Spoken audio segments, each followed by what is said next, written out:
Madali ka bang labasan? So this is another technique. Ito ang tinatawag na the squeeze technique. So madali lang ito. So pagka kayo ay nakikipag-sex, i-withdraw ninyo, paglalabasan na kayo, and then pisilin ninyo yung ulo.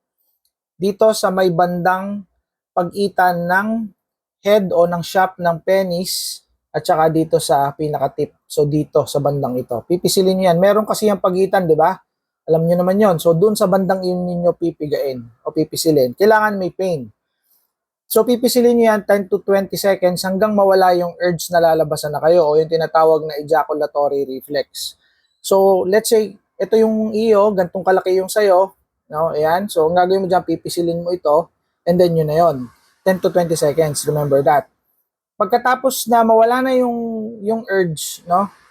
Nag-fade na yung feeling ninyo, nalalabasan na kayo, okay na yon, tapos na yung squeeze technique, wait for 30 seconds and then saka kayo mag-start uli na mag-sex.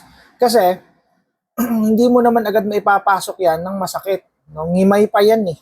So, ang gagawin mo, magantay ka ng ganong katagal, 30 seconds. Or kung okay ka na, let's say naka 10 to 15 seconds, okay ka na, edi ipasok mo na ulit.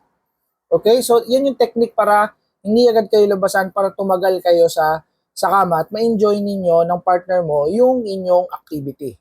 Alright? So that is for healthier relationship. Why? Because when you have healthier sex, you have healthier relationship. Okay? So para sa mga mag-asawa na may problema sa ganito, na nag-message sa akin, this technique will help you. So again, this is called the squeeze technique. Ito po ay medical at ito po ay scientific. Ito po ay hindi kalukuhan. Alright? So see you in my next content. Bye for now.